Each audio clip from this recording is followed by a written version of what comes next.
There are some, in your present human world, who, having achieved a partial memory of their own pattern of incarnation, conclude that the descent into biological form would not have occurred, had it not been for excessive fear and over-identification with the past. Yet this is not the case. Incarnation into biological form was intended from the beginning. As incarnation into biological form occurred, each spirit could have remained fully conscious of its eternal nature and its hologrammatic relationship to the eternal source. Indeed, a few spirits did remain conscious of this. Your fragmentation and your over-identification with an exclusive sense of self distorted your process of incarnation.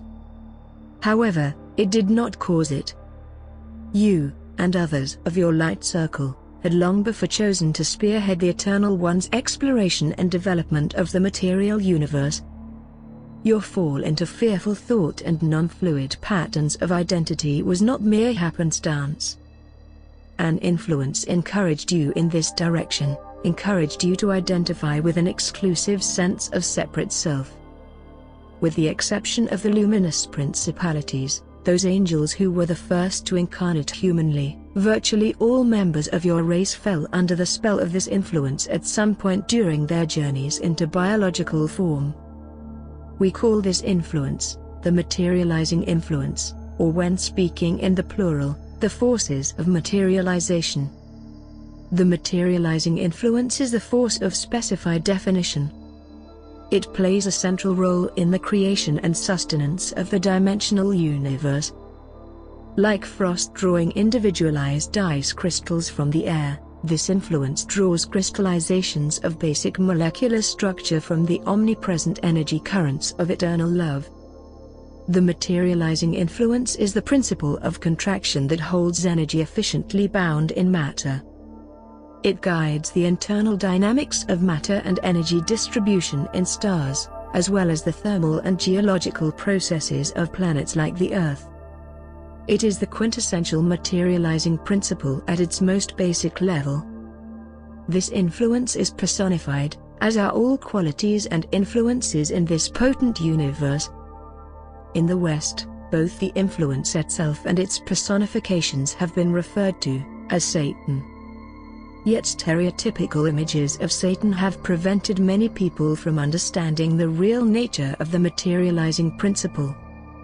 Satan is the personified principle that rules the background landscape of creation, as well as the many highly focused elemental beings, who work together to regulate the systems and processes of materiality. These universally systemic beings are the Creator's means of keeping material structure, that is, all energy patterns without the individualized selfhood that comes with personal will, in assigned patterns of form and behavior. They are the caretakers of creation's landscape, the rulers of subconscious processes and events. Together they implement the laws that maintain the universal landscape. Mechanical laws, physical laws, gravitational, electrical, magnetic, thermal, atomic, subatomic, temporal, and spatial laws are all regulated by the materializing forces. In these, the subconscious realms, the materializing forces function as intended. They carry out their roles with precision and efficiency. You realized when you initiated this human project that the forces of materialization would play some role in developing the values of your incarnating spirits. But just how extensive a role was difficult to estimate, for in the conscious realms the determination of value depends entirely on individual choice. The nature of human design required that the optimal ratio between spirit values, energy, and material values, matter, come from the incarnate ones themselves. Since they were creatures of free will, it could not be imposed or legislated. They alone, from within their biological forms, could determine the optimal spirit-matter balance. For the completed human species to serve as a conscious link between creator and creation, it was essential that its development be influenced by material values as well as by values of spirit. To actualize your vision of a species, through whom you would one day explore the material universe, and develop the universe's potential, At the end of its developmental cycle, this race would have to be a product of both spirit and soil in equal balance. This could not happen if you were to remain fully conscious throughout the descent of your individual spirits into material bodies, for the necessary material complementation would then be insufficient, and the requisite spirit-matter balance would be absent. The dissipation, or relaxation, of your unified field of awareness during the cycle when human beings were multiplying upon the earth, was the only way the completed race would emerge sufficiently grounded in the physical plane to serve effectively as a bridge between spirit and matter. And so you chose to sleep for a while, allowing the materializing influences to flow freely, in and around the developing species. But while your sleep itself was intended, the excessive dominance of materiality during humankind's development was not. During the cycle of human development, the materializing influence was intended to engender human understanding of the basic laws pertaining to matter. It was intended to instill in humankind necessary material plane sensibilities. For the larger percentage of your conscious thought, and the conscious thought of the humans who hologrammatically shared your awareness, to remain available for creation and discovery, the organ of consciousness that humankind was growing into, was designed to have its basic life support functions served by autonomic systems. Since the forces of materialization regulate all subconscious processes, these autonomic systems would naturally fall under their jurisdiction. It was here that your margin of error was exceeded. There is quite a difference in playing a role in subconscious human processes, and in dominating conscious human decision-making. While the one was intended, the other was not. Before the initiation of the human project, the materializing forces had always received their instructions directly from the field of awareness, that was their creator and source. However, anticipating the nature of the highly specified biological creation you one day intended to produce, while incarnate in human form, you extended the jurisdiction of the forces of materialization, to include any future directives that you might issue through incarnate human beings. While continuing in their current roles, you instructed the entities associated with the forces of materialization to honor all human requests for their regulatory services. This is where the misunderstanding occurred. Your traditions consider the entities associated with the materializing principle, Satan and his legions, evil. Yet in their proper sphere of influence, these beings are necessary and essential elements of the material worlds. The decisive current of instructive energy they utilize to govern atomic and molecular formation is not evil when interacting with matter and its many structures, it is the very current of divine design. The materializing influence only becomes evil, or destructive, when it enters the sphere of human decision-making. There it translates into myopic, fear-centered logic that is not compatible with the more expansive awareness for which humankind is designed. How did the forces of materialization come to influence human consciousness?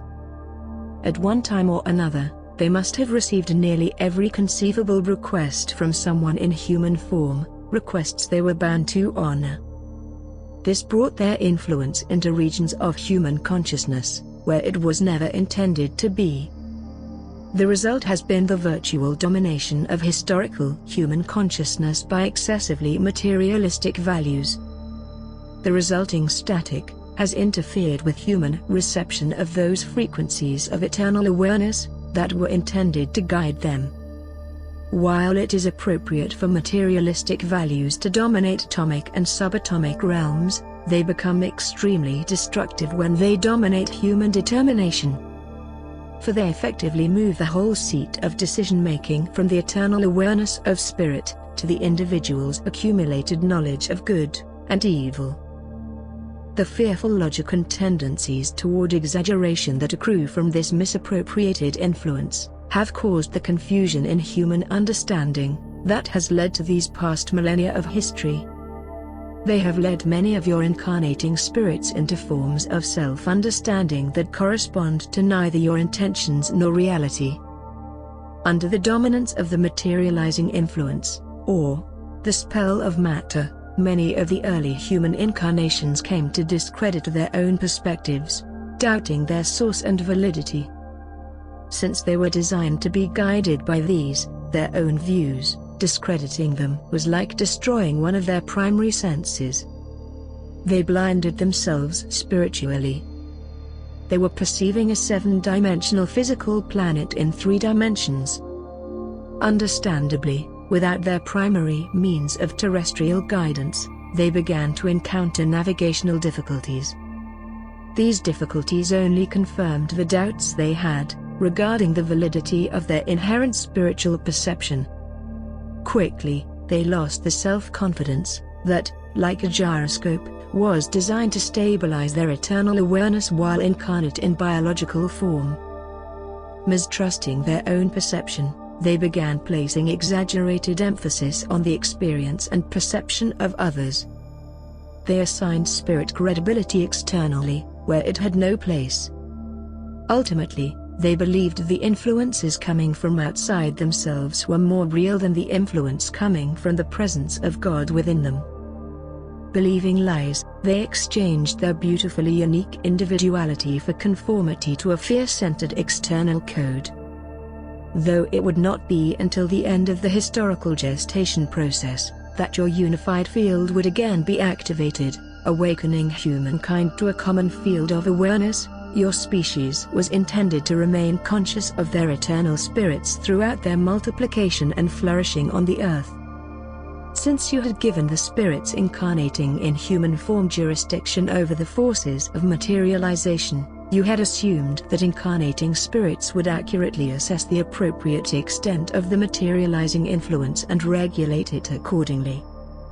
It had occurred to no one that they might so overemphasize the values associated with sensory impressions, that they would forget their eternal origins, and, thus, their purpose for taking on human form. It was natural that sensory input would have to be assigned a proper place in the value system of each newly incarnate one, natural that it might even dominate for a time while adjustments were made. But the possibility was not anticipated that sensory interpretations might block out all other awareness, in some entities, curtailing even their very memory of self, fostering a period of historical amnesia, during which whole human societies would degenerate into barbarism and savagery. Nor was it necessary. Since their origin as individualized entities on the higher frequencies of eternal being, the spirits incarnating into human form have been gifted with complete freedom of will. Their original fall from consciousness was no more necessary then than the daily repetition of it is now. The fall has no power or momentum of its own, it must be regenerated daily. And it is within each individualized spirit cell, within your own individualized spirit and ego, on an intimate and immediate level, that you must recognize and correct this imbalance if you are to help us in the education and healing of your world. For while you are the whole, you are also each one sleeping in your collective soul, and wherever one yet sleeps in history's stormy dream, so too sleeps that part of you. If you are conscious in the one who reads these words, move on now past these next few pages. Resume the thread where it sparkles and gives words to what you know. But if you have slumbered recently, or feel yet confused, these words speak to you. It is vital that you recognize the fall for what it is, a lack of trust that has become habitual, culturally encoded, and passed on from one generation to the next. To doubt yourself is to doubt the wisdom and viability of the human design. To fully trust in God, you must also trust yourself. No one is created without everything required to make healthy, wholesome decisions. The full is regenerated each time you doubt your ability to meet creatively the challenges of life, each time you turn your back on your inherent understanding, and seek to replace it with the inferior images and beliefs peddled by the deities of the historical condition. History has many deities, many false gods, many patterns of orientation that are destructive to the human spirit and incompatible with your eternal nature. Chief among these have been fear, reason, social convention, and tradition. Each of these can be valuable and useful in your service, however, when you serve them, they become extremely destructive. The patterns of orientation that emerge from time to time as history's deities are goods exaggerated into evils by those whose awareness is dominated by the materializing influence. When dominant in human consciousness, the materializing influence clouds human perception. The people under its spell can no longer see clearly. They take something, tradition for example, that is designed as an occasionally helpful behavioral guide within the context of their lives, and they turn it into the context itself. What was designed as a convenience for their conscious use becomes inflated into a structure that instead dominates all that they do. The materializing influence, in its proper place, is no more evil than the force you use to pick up an apple or plant a seed. But when conscious entities open their awareness to its slower subconscious frequencies, they experience the decisive currents that rule there as fear, and for them the experience is hell, because conscious beings were designed to function with an awareness diametrically opposed to the awareness that maintains subconscious formations. People have the prerogative of entering such subconscious frequencies, however, this locks them into awareness patterns that do not include a full field of perception, awareness patterns that, technically speaking, are subhuman. Unable to comprehend why a benevolent God would create a hell, many deny the existence of such a place. Yet every creature by nature of its design has an intended range of function. It is hell for a fish to be on dry land, hell for a bird to be confined in a cage. Similarly, hell is a daily experience wherever people are motivated by currents of fear that were intended to play only peripheral roles in their lives. When human beings accept fear into their lives as a primary motivational current, the resulting static clouds their reception of the higher frequencies, shutting out both eternal awareness and the energy currents that bring love and beauty into the world. They then find themselves so preoccupied with the projections of their imaginations that they are virtual prisoners of their own designs. They feel cramped and confined, frustrated, confused. They see little but their own interpretations. This is historical reality. At its best, it offers hints and promises of splendid and awesome possibilities to come. At its worst, it is a continuation of the only hell there ever was or ever will be. There is no gray area to your behavioral choices, no shadowy realm where you are partly in a new reality and partly without. There are specific frequencies on which you are designed to function, frequencies that are native to you, as other frequencies are native to other creatures. You either function on those frequencies or you do not. To use your free will to choose to function on frequencies for which you were not designed brings bondage, not freedom. Concepts and ideologies that are rooted in fear, even arbitrarily maintained belief systems, that on the surface may not appear to be rooted in fear, act as shields to block out the emanations of eternity. They surround those who believe in them, generating what for all intents and purposes is an impervious dome, an effective invisible barrier, through which the currents of universal thought cannot pass. They block the individual's awareness of the perceptual frequencies that alone can give them the insight they need to be themselves. Ideologies are toxic. They poison perception and happiness. They block access to the intelligence that is designed to guide people's lives. To choose religious or ideological dogmatism in the name of freedom is as foolish as for a jailed man to exercise his right to remain in prison. To choose bondage may be the familiar choice, the traditional choice, but it is fatal all the same. It is the choice of subconsciousness over consciousness, the choice of mortality over eternal life, the very choice responsible for all the heartache and suffering of human history.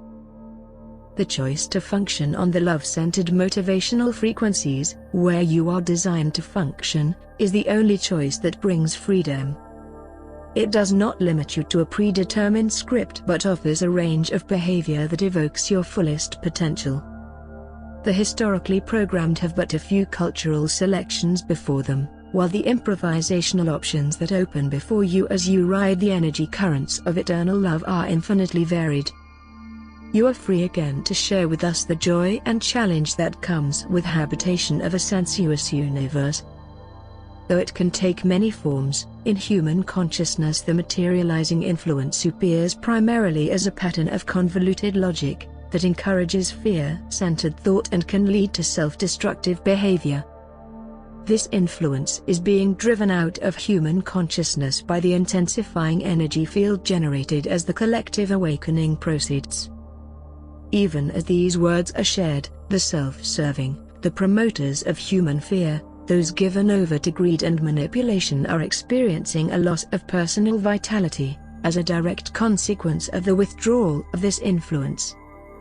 They are being challenged to change their understanding of self and world, to stop relating to a fictitious realm of presumed others, and to relax back into the rich interconnectivity of the loving matrix that gave them birth. They are being invited to know themselves as parts of an integral planetary organism.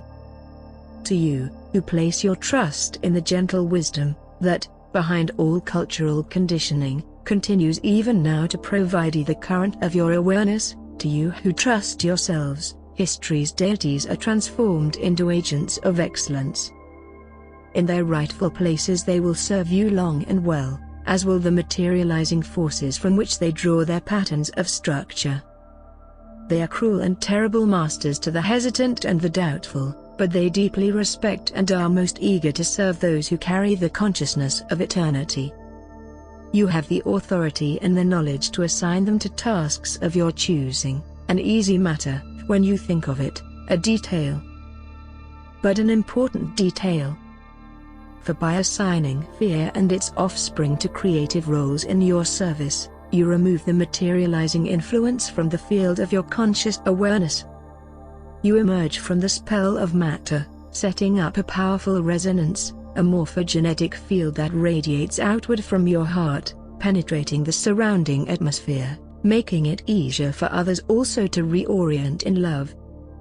No matter how well you may understand this on a spirit level, and of course in spirit you do understand, you must bring your ego into that understanding and practice this truth, live with it on a daily basis, or your awakening is not complete. Your challenge is to awaken from the spell of matter, while still retaining the human forms you have gathered about you, during your descent into this physical world. Our legions are here to encourage and support you. We remember your instructions from the moment before you scattered into the seeds of humanity.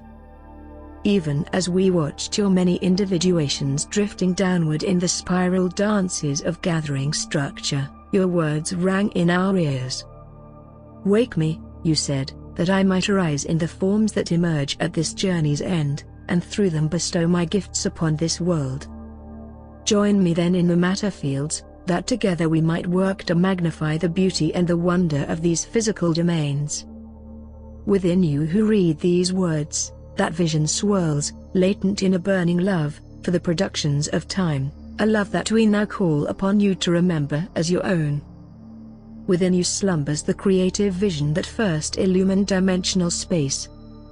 Within you, the Star Maker trembles on the threshold of awakening. Your ego will not dissolve in such an awakening, it will ascend into enlightened comprehension of its co-creative partnership with the eternal being, in whom this universe congeals. Already you are moving in the currents of eternal thought. As you continue to flow with this thought, it becomes your own. You remember,